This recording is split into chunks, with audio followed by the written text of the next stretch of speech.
श्री के चरणों में मेरा प्रणाम है। शक्ति स्वरूपा माँ नीलम जी के चरणों में मेरा प्रणाम है।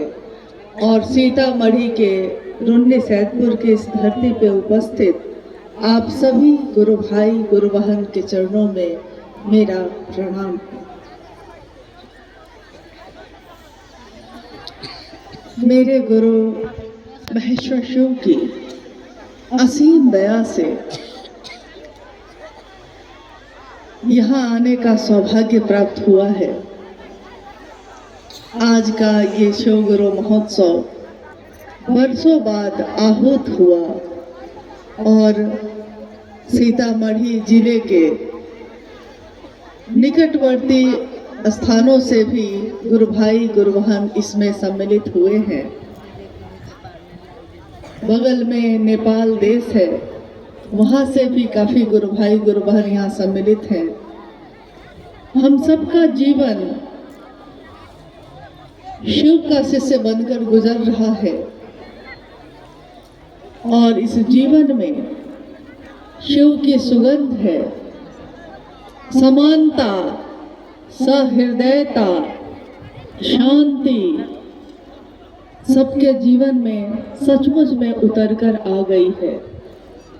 साहब श्री हरिनानंद जी का ये आवाहन कि जाति, धर्म, वर्ण, संप्रदाय, लिंग से परे है शिव की शिष्यता।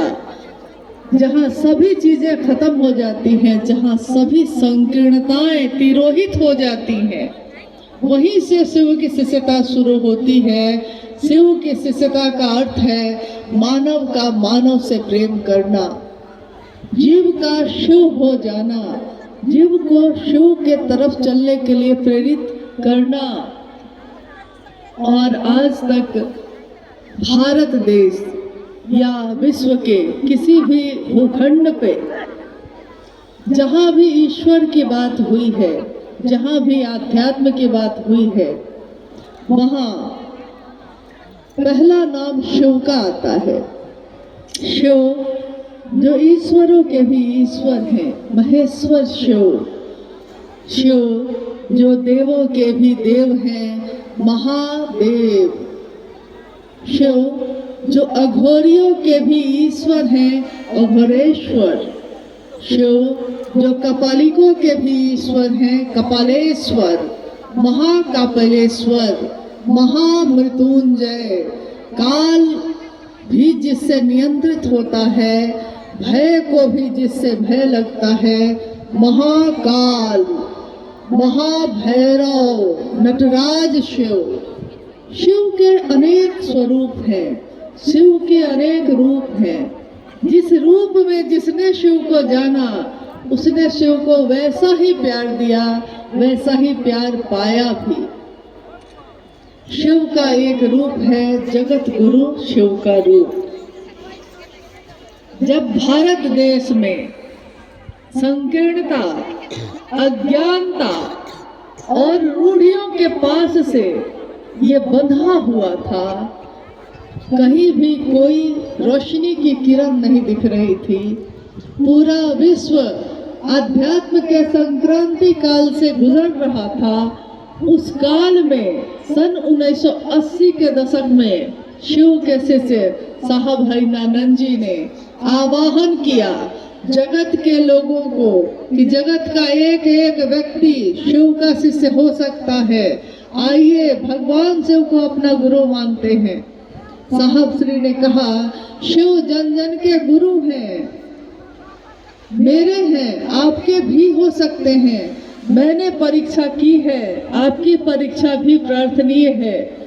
उन्होंने प्रार्थना की, उन्होंने ये नहीं कहा कि मैं कह रहा हूँ इसलिए मान जाओ। उन्होंने कहा कि मैंने पिछले 8 वर्षों में जब से मैंने शिव को गुरु माना, परीक्षा ही परीक्षा की अपने गुरु की। कहते हैं गुरु शिष्य की परीक्षा करते हैं, परंतु शिव के शिष्य ने शिव को गुरु बना तो लिया और शिष्य ही गुरु की परीक्षा कर रहा है। पिछले 8 वर्षों में साहब श्री ने देखा कि जो वो सोच रहे हैं सो हो जाता है।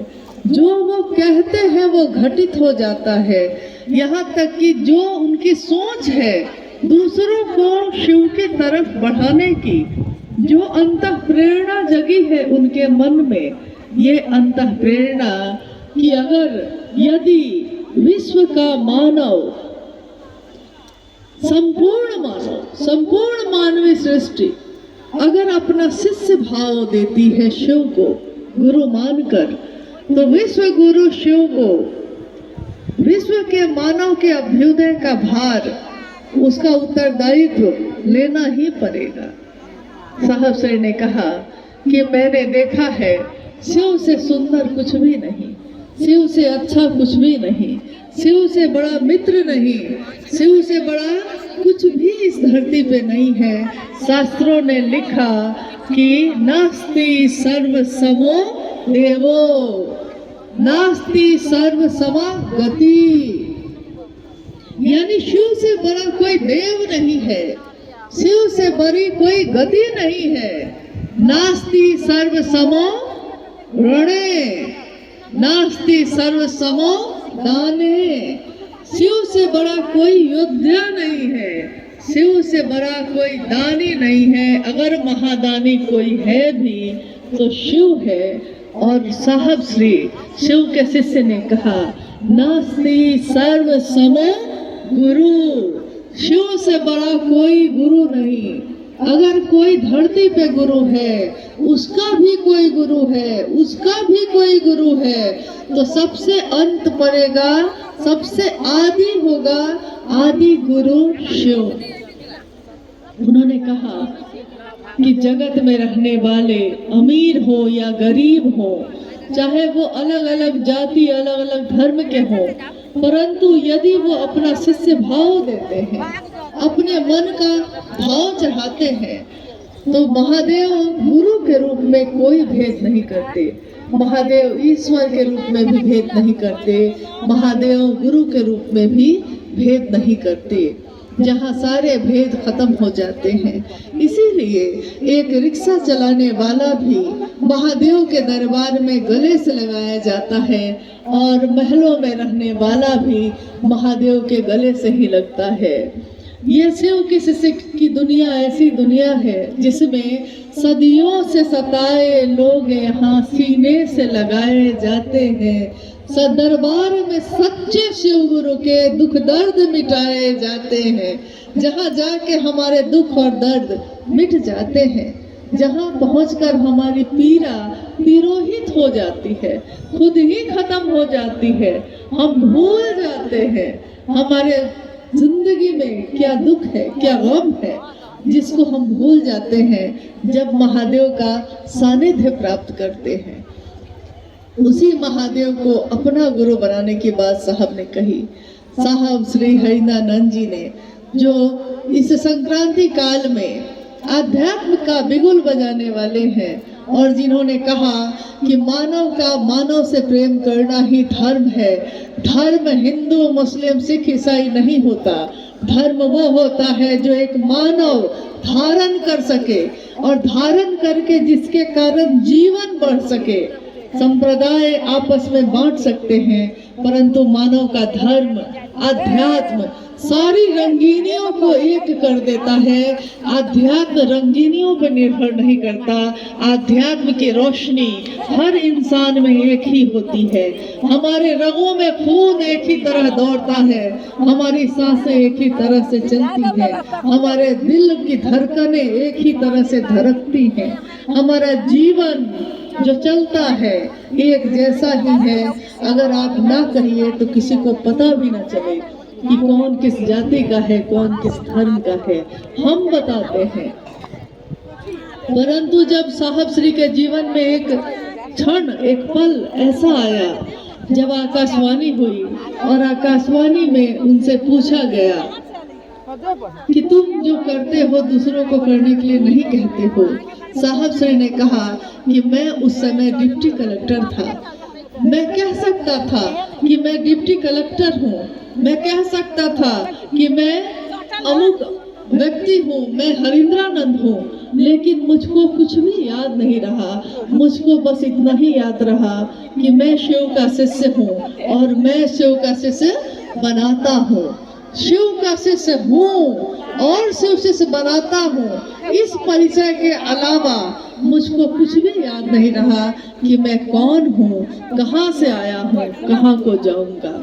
आध्यात्म आत्मा का विज्ञान है, खुद की खोज है, स्वयं की खोज। मैं कौन हूँ, कहाँ से आया हूँ, कहाँ को जाऊंगा और मेरे इस जीवन का उद्देश्य क्या है।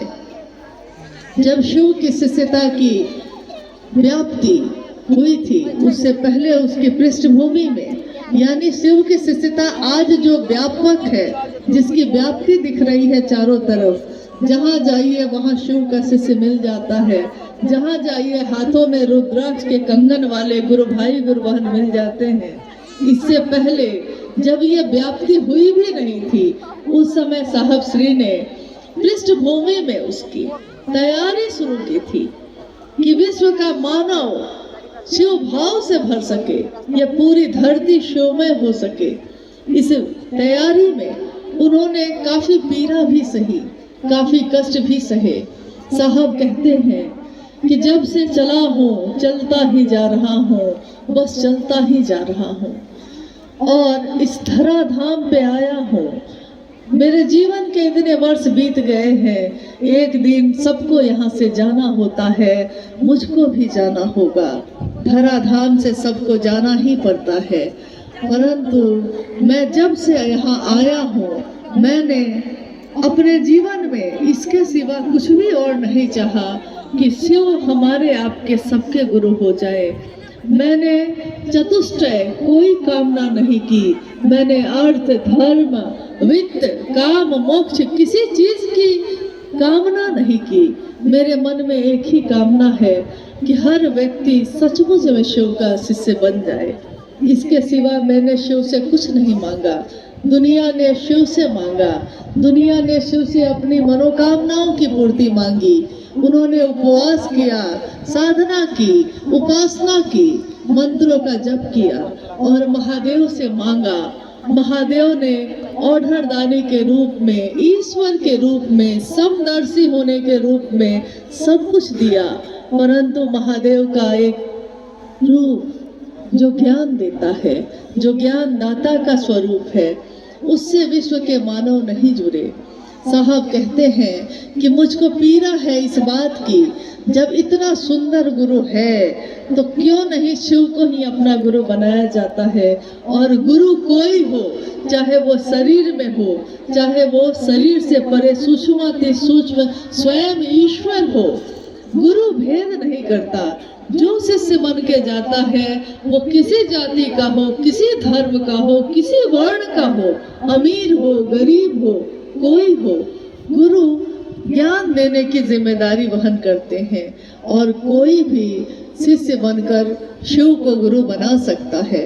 इसीलिए आज शिव की शिष्यता में हर धर्म के लोग शामिल हो रहे हैं बहुत तीव्र गति से, क्योंकि हमारी जड़ वही है। आज टहनियाँ हैं, पत्ते हैं, वृक्ष की शाखाएं, प्रशाखाएं फूट रही हैं, परंतु उसकी जड़ तो एक ही है। हमारी उत्पत्ति का मूल एक ही है, हमको जाना भी एक ही जगह है। तो जो शिव जगत के गुरु के रूप में आज विराजमान है, हम आज उनको अपना गुरु बनाकर अपने जीवन को धन्य मानते हैं। कभी हमने सुना था कि राजा भगीरथ ने, जिनके बारे में आपने सुना था या सुना होगा, अपने बड़े बुजुर्गों से सुना होगा, शास्त्रों में पढ़ा होगा, किताबों से जाना होगा, कहानियां सुनी होंगी कि जब माँ गंगा का अवतरण हुआ था यहाँ धरती पे, जब माँ गंगा यहाँ नहीं थी, उससे पहले की घटना है कि एक राजा हुए भगीरथ। राजा भगीरथ के पूर्वज सबका संहार हो गया, सब मृत्यु को प्राप्त हुए, परंतु किसी का उद्धार नहीं हो रहा था। जब उद्धार नहीं हुआ तो लोगों ने सुझाव दिया राजा भगीरथ को कि अगर आकाश गंगा से गंगा नदी धरती पे उतर जाए और उसकी पावन जलधारा में आपके पूर्वजों की अस्थियां अगर भीग जाए, उसमें प्रवाहित हो जाए, तो सबको उद्धार हो जाएगा। लेकिन ये काम बड़ा कठिन है। मात्र माँ गंगा को जमीन पे उतारने की बात हो रही थी, लेकिन बात बड़ी कठिन है, बहुत मुश्किल है, इतना आसान नहीं है। तो राजा भगीरथ ने तपस्या शुरू की माँ गंगा की। कितने वर्षों के कठोर तपस्या के बाद गंगा प्रकट होती हैं। राजा भगीरथ गंगा से कहते हैं कि माँ, आप धरती पे उतर आइए, मेरे पूर्वजों का उद्धार होगा। माँ गंगा कहती हैं, क्योंकि उस समय उनके जल में, उनके जल की धारा में बड़ा प्रवाह है, बहुत तेज है, बहुत तीव्र है वो। तो उन्होंने कहा कि भगीरथ, मैं उतर तो आऊं धरती पे, परंतु धरती में इतनी ताकत नहीं है कि वो मेरे इतने तीव्र, इतनी तेज गति को बर्दाश्त कर सके। अगर मैं इस गति से उतरी धरती पे तो पूरी धरती डूब जाएगी, कुछ भी बचेगा नहीं। इसलिए मैं उतरना तो चाहती हूँ, उतर नहीं सकती, मेरी गति बहुत तीव्र है, इसको पृथ्वी धारित नहीं कर सकेगी। अब भगीरथ बड़े निराश हुए। तो सबने उनसे कहा कि भाई, जब हारे को, जब सब जगह से हार जाता है कोई, तो वो शिव की शरण में जाता है। अब महागुरु महादेव ही, वो शिव ही आपके इस पीड़ा का समाधान कर सकते हैं। आप उनकी तपस्या करिए। कहानी है कि राजा भगीरथ ने शिव की तपस्या शुरू की। घनघोर तपस्या करते करते एक दिन शिव प्रकट होते हैं। पूछते हैं, भगीरथ क्या चाहिए? भगीरथ कहते हैं कि मुझको माँ गंगा को उतारना है जमीन पे, मगर वो कहती है कि मेरी गति इतनी तेज है कि धरती बर्दाश्त नहीं कर सकेगी महादेव, अब मैं क्या करूं? महादेव ने कहा, बस इतनी सी बात, ये कौन सी बड़ी बात मांगी तुमने? और कहानी है, घटना है कि शिव ने अपनी जटाओं को खोला है और माँ गंगा को कहा है कि उतरो, अपनी तीव्र गति के साथ उतरो। तुम में जितना तेज है, जितनी गति है, उस गति के साथ उतरो। गंगा तीव्र गति से उतरती है, तेज से, अहंकार से भरी हुई कि मुझसे बड़ी गति, मुझसे बड़ा तेज किसी में नहीं है, उतरती चली जाती है, शिव की जटाओं में समाती चली जाती हैं और शिव अपनी जटाओं को बांध लेते हैं। गंगा उस जटा में अंदर ही समाहित रह जाती हैं। अब भगीरथ फिर परेशान हुए। भगीरथ ने कहा कि शिव भगवान, आपने तो माँ गंगा को उतारा परंतु अपनी जटाओं में बांध लिया, फिर मेरा क्या फायदा हुआ? मेरे पूर्वजों का उद्धार तो नहीं हुआ। तो कहते हैं, कहानी है ये, कहते हैं कि शिव ने अपनी जटा का थोड़ा सा हिस्सा, बस थोड़ा सा हिस्सा खोला है और गंगा जो इतनी तेज से उतरी थी धरती की तरफ, धीरे धीरे धीरे धीरे पतली सी गंगोत्री में उनकी धारा है, पतली सी धारा धीरे धीरे धीरे धीरे धरती पे उतरी है और आगे जाकर बहुत चौड़ी होती चली गई है, लेकिन वो प्रवाह शांत हो गया है। तो आज भी लोग भगीरथ की का नाम लेते हैं। आज भी लोग कहते हैं कि हे भगीरथ राजा ऐसे थे जिन्होंने गंगा को उतारा, शिव की जटाओं में, शिव की जटाओं से गंगा धरती पे उतरी। आप गौर कीजिए, साहब हरिंद्रानंद जी ने क्या किया? साहब हरिंद्रानंद जी ने अपने मन को साधा। उन्होंने शरीर से कोई तपस्या न की, लेकिन उन्होंने अपने मन को तपा दिया इस बात के लिए कि शिव, साक्षात शिव धरती पे उतर जाए। एक गंगा को उतारने में तो भगीरथ की हालत खराब हो गई। और यहाँ स्वयं शिव को ही जमीन पे उतारने की बात उन्होंने की। स्वयं शिव जब जमीन पे उतरते हैं तो जगत का एक एक व्यक्ति शिव बन के चलता है। वो बोलता है तो लगता है शिव बोल रहे हैं, उसको देख के लगता है कि शिव को देखा जा रहा है। शिव अपनी शक्तियों से जाने जाते हैं, शक्तियां ही शक्तियां हैं शिव की, परंतु संयमित हैं, किसी का तेज नहीं, किसी की गति तीव्र नहीं, सारे लोग शांत हैं, अनुशासित हैं और संयमित हैं। स्वागत करते हैं हम उस युग पुरुष का, स्वागत करते हैं हम अपने साहब हिरण्यांनंद जी का। स्वागत है हे युग पुरुष तुम्हारा, तुमने जमीन पे शिव गुरु को उतारा, तुमने उस शिव को सबके लिए उतारा। एक भगीरथ ने अपने पूर्वजों के उद्धार के लिए उतारा था, साहब हिरण्यांनंद जी ने पूरे विश्व के लिए उतारा। उन्होंने कोई भेद नहीं किया, जिस तरह शिव भेद नहीं करते, शिव के लोग भी भेद नहीं करते। उन्होंने सबके लिए शिव को उतारा है। इसीलिए आज हर व्यक्ति ये कहता है कि शिव मेरे गुरु हैं, शिव होंगे सबके परंतु मेरे भी हैं। साहब ने कहा कि मैं जो इस धरती पे आया हूँ, मैं जो शिव का शिष्य हूँ, इस धरती के रहने वालों को अच्छे बुरे की समझ देके जाऊंगा, दूसरों को परखने की नजर देके जाऊंगा। अच्छे बुरे, अच्छा क्या है, बुरा क्या है, क्या मेरे जीवन के लिए सुंदर है, क्या मेरे जीवन के लिए अच्छा नहीं है। उन्होंने कहा अच्छे बुरे की समझ देके जाऊंगा, दूसरों को परखने की नजर देके जाऊंगा। यारों मैं इस जमाने का संग तराश हूँ, जमाने का, एक पत्थर का नहीं। एक पत्थर को मूर्तिकार तराश कर मूर्ति बना देता है, बेकार पड़े पत्थर को भी मूर्ति बनने पे मूर्ति वंदनीय होती है, मूर्ति पूजी जाती है। परंतु साहब हिरण्यांनंद जी शिव के शिष्य ने तमाम विश्व को, जमाने को, पूरी दुनिया को कहा कि मैं इस जमाने का संग तराश हूँ, पूरे जमाने को ही मूर्ति का रूप देने वाला मैं शिव का शिष्य। पत्थरों को भी बोलने का हुनर देके जाऊंगा। पत्थर को भी जिसने बोलना सिखा दिया।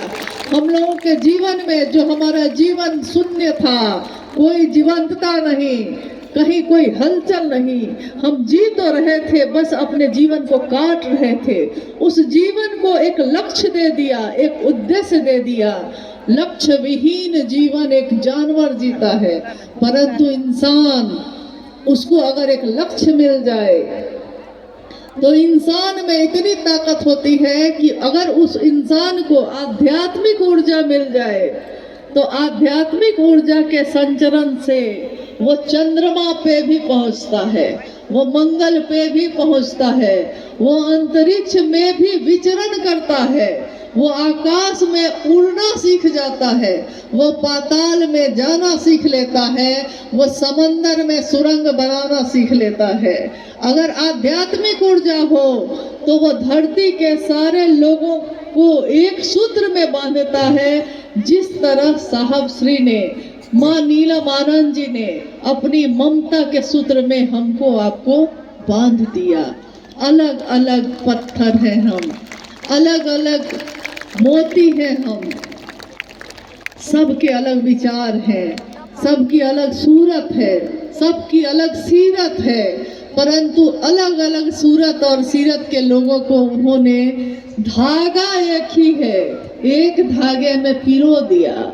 शिव शिष्यता का धागा, जिस धागे को बनाने वाले हैं साहब श्री हिरण्यांनंद जी, उन्होंने अपनी उस ऊर्जा से जो शिव ने उनको दी थी, उस ऊर्जा का सदुपयोग करके विश्व के मानव को एक धागे में पिरो दिया है। हम मोती हैं अलग अलग, परंतु हमारे धागे एक ही हैं।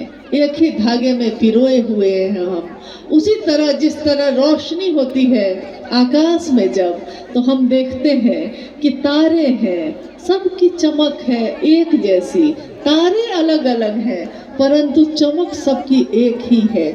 उसी तरह मोती भी हम अलग अलग हैं लेकिन धागा हमारा एक ही है, शिव शिष्यता का। और शिव की शिष्यता मेरे मन प्राण में स्वस्फूर्त जागरण हो जाए, उसका जाग जाए मेरे मन में। इसके लिए उन्होंने दिया पहला सूत्र, जिसमें हम कहते हैं, हे शिव आप मेरे गुरु हैं, मैं आपका शिष्य हूँ, मुझ शिष्य पर दया कर दीजिए। अभी हाल में मैंने एक जगह सुना, सीतामढ़ी और मुजफ्फरपुर के बॉर्डर पे कुछ जगहों पे एक इक्का दुक्का लोग हैं जो लोगों को समझा रहे हैं कि साहब ने जो पहला सूत्र दिया है उसमें हमको बोलना है, हे शिव आप मेरे गुरु हैं, मैं आपका शिष्य हूँ, सब शिष्यों पे दया कर दीजिए। तो मुझको याद आया, जब किसी ने ये कहा तो मुझको याद है कि साहब श्री ने अक्सर ये बात कही कि तीनों सूत्रों के निरूपण में जो मेरी अनुभूति है, मैंने तीनों सूत्रों के माध्यम से दिया है। तीन सूत्र में या शिष्यानुभूति जो मैंने लिख दी है, आओ चले शिव की ओर जो मैंने लिख दी है, साहब श्री ने कहा उसमें एक बिंदु, एक कॉमा का परिवर्तन करना भी विनाशकारी साबित हो सकता है, क्योंकि अर्थ बदल जाएंगे। अगर वाक्य बदला तो उसके अर्थ बदल जाएंगे, और साहब ने जो वाक्य दिया है उसके सिवा उसका अर्थ दूसरा कुछ करना हमारे लिए हितकारी नहीं है, ये उचित नहीं है। इसलिए पहला सूत्र उन्होंने दिया, हे शिव आप मेरे गुरु हैं, मैं आपका शिष्य हूँ, मुझ शिष्य पर दया कर दीजिए। मुझ शिष्य यानी मेरे अपने बात हो रही है, मुझ में शिव का प्रकटीकरण हो जाए, स्वस्फूर्त जागरण हो जाए। इस जागरण के लिए शिव की शिष्यता में पहला सूत्र है। दूसरा सूत्र भी हम जब करते हैं, महादेव की चर्चा, महादेव की चर्चा की धूम है। महादेव की चर्चा में चर्चा महादेव के लिए की जाती है, चर्चा सुनी भी जाती है महादेव के लिए, कही भी जाती है महादेव के लिए। यहाँ कोई गुरु नहीं है, यहाँ कोई विद्वान नहीं है, यहाँ कोई प्रवचन करता नहीं है, यहाँ शिव के शिष्य जमा हुए हैं, शिव की बात हो रही है। शिव की चर्चा कहना और सुनना शिव के लिए होता है, ये तमाशा नहीं है। भीड़ इकट्ठी करना साहब का मकसद नहीं है, उनका ये मकसद नहीं है कि हंगामा खड़ा कर दूं मैं, उन्होंने कभी ये नहीं चाहा। इसीलिए शिव के शिष्य चाहे हजारों की संख्या में इकट्ठे होते हैं, लाखों की संख्या में इकट्ठे होते हैं, परंतु संयमित होते हैं, अनुशासित होते हैं, हंगामा नहीं करते। वो धीरे धीरे सहज बन के अपने पाँव को रखते हैं। उन्होंने कहा कि दूसरा सूत्र ध्यान की अनुपम विधा है। ये एक ऐसी विधा है जिसको बोलने वाला जो बोल रहा है उसका मन भी अगर शिव के पास से हट गया वो बोल नहीं सकेगा। सुनने वाले का मन भी अगर शिव की परिधि से बाहर हो गया वो सुन न सकेगा। तो बोलने वाले का मन भी, सुनने वाले का मन भी शिव की परिधि में रहना बहुत जरूरी है, अनिवार्य है। इसीलिए महादेव से दया मांगकर ही महादेव की चर्चा करिएगा, ताकि मेरा मन हमेशा शिष्य बनकर उनकी महिमा का गान गाता रहे। मेरे गुरु शिव सबके हो जाए, इसका काम हमारे आपके इस शरीर से होता रहे, इसी की कामना है। तीसरा सूत्र जिसमें साहब श्री ने कहा कि शिष्यता के भावांतरण के लिए शिव के गुरु स्वरूप को प्रणाम निवेदित करना आवश्यक है। शिष्यता का भावांतरण इसका अर्थ होता है हमारा जो विचार है, अभी जो मैंने विचारों में शिव को गुरु बनाया है, ये मेरा स्वभाव बन जाए, मेरा शिष्य भाव बन जाए। मैं शिष्य का भाव लेकर जगत में उतरूं, व्यष्टि का नकाब हटाकर समष्टि की ओर चलूं, मैं जो एक व्यक्ति हूँ, मैं जो अमुक व्यक्ति हूँ, मैं शिव का शिष्य बनकर जगत में, समष्टि में, समाज में, दुनिया में उतरूं जो मेरे हृदय में है। अगर मेरे हृदय में शिव की रोशनी का दिया, शिव के ज्ञान का दिया जल रहा है, तो मैं उस ज्ञान को के दिए को लेकर धरती पे उतरूं, समाज में उतरूं, ताकि समाज में जो आध्यात्मिक और मानसिक अंधेरा छाया हुआ है उसमें रोशनी लाई जा सके।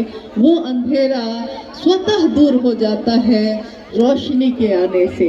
अंधेरा रहता ही है, हमेशा रहता है, शाश्वत है वो, परंतु एक रोशनी की किरण आते ही तमाम अंधेरे दूर हो जाते हैं। जिस तरह परसों जब हम लोग पटना उतरे, रांची से पटना आए, पटना से मुजफ्फरपुर पहुंचे, परसों हम लोग जब उतरे तो चारों तरफ कुहासा ही कुहासा था, चारों तरफ अंधेरा ही अंधेरा दिख रहा था।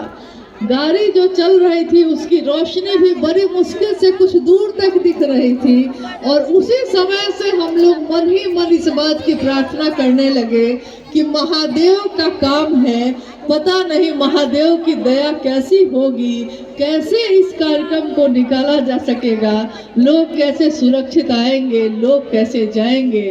कहीं मैदान में अगर थोड़ी दूर भी दिखाई न दिया तो लोगों को कितनी असुविधा हो जाएगी। तो मन ही मन हम सब ने महागुरु महादेव से प्रार्थना की, महादेव की असीम दया से आज सुबह से मौसम देखिए कैसा है। आज सुबह से अपने सूरज अपनी रोशनी को बिखेर रहा है। उस सूरज को धन्यवाद है जिसने शिव के शिष्यों की मदद की, जिसने शिव की शिष्यता की इस पावन जलधारा को और अपनी तपिश देकर और सुंदर कर दिया। महादेव की दया पल प्रतिपल चमत्कार के रूप में हमारे आपके जीवन में उतर रही है, परंतु हम देखना नहीं चाहते। हमारे सामने पल प्रतिपल हम जीवित हैं, सांस लेते हैं। ये दुनिया का सबसे बड़ा चमत्कार है। एक कैमरा जो सामने लगा है उसके लेंस की भी एक क्षमता है, इंसान के आंखों के लेंस की कोई क्षमता नहीं है। कोई कंप्यूटर, कोई मॉनिटर, कोई मोबाइल, उसकी भी एक क्षमता है। इंसान के इस दिमाग की अनंत क्षमता है, क्षमता उसकी सीमित नहीं है। एक धड़कन की क्षमता असीमित है, अनंत है। यानी महादेव ने जो बनाया है, महादेव से बड़ा वैज्ञानिक भी कोई नहीं, महादेव से बड़ा बुद्ध भी कोई नहीं, महादेव से बड़ा वैद्यनाथ भी कोई नहीं, और वो महादेव मेरे आपके गुरु हुए हैं। महादेव के इस गुरु स्वरूप की व्याप्ति हम दुनिया में कर सकें, इसकी कामना करिए। साहब और दीदी का आशीर्वाद सभी शिव शिष्यों के साथ है। कौन कहता है साहब हैदरानंद जी नहीं है? वो हम सभी शिव शिष्यों की धड़कनों में है, हमारी आवाज में है, हमारी सोच में है, हमारे विचार में है, हमारे इस शिष्य भाव की कृतज्ञता में है। वो शिव हमारे दिल में बैठे हैं, और हमारे साहब और दीदी दोनों शिव के साथ ही हमारे हृदय में विराजमान है, सदैव रहेंगे। आने वाली पीढ़ी भी उनको कभी भूल न सकेगी। आने वाली पीढ़ी, हमारा शरीर का लय होगा, आपके शरीर का लय होगा, परंतु शिव शिष्यता का लय कभी नहीं होगा। हमारी गणना है 1 साल, 2 साल, 5 साल, 1000 साल, मनवंतरों तक शिव की कोई गणना नहीं है। शिव का कोई साल नहीं, शिव का कोई वर्ष, शिव के दिन, शिव की दोपहर, शिव की शाम नहीं। शिव की शिष्यता अनवरत मनवंतरों तक, जब तक शिव है ये शिष्यता भी चलती रहेगी, पल्लवित पुष्पित होती रहेगी, और विश्व में समानता, सहृदयता और शांति के सुमन को खिलाती रहेगी। ये साहब और दीदी का आशीर्वाद है विश्व के मानव को, और ये आशीर्वाद फलीभूत होता ही रहेगा। आइए, आज इस शिव गुरु महोत्सव में मैं देख रही हूँ कि गुरु भाई गुरु बहन थोड़ा कष्ट में हैं, क्योंकि अनुमान से ज़्यादा गुरु भाई गुरु बहनों की उपस्थिति है। मैं आपसे निवेदन करती हूँ कि आप जहाँ हैं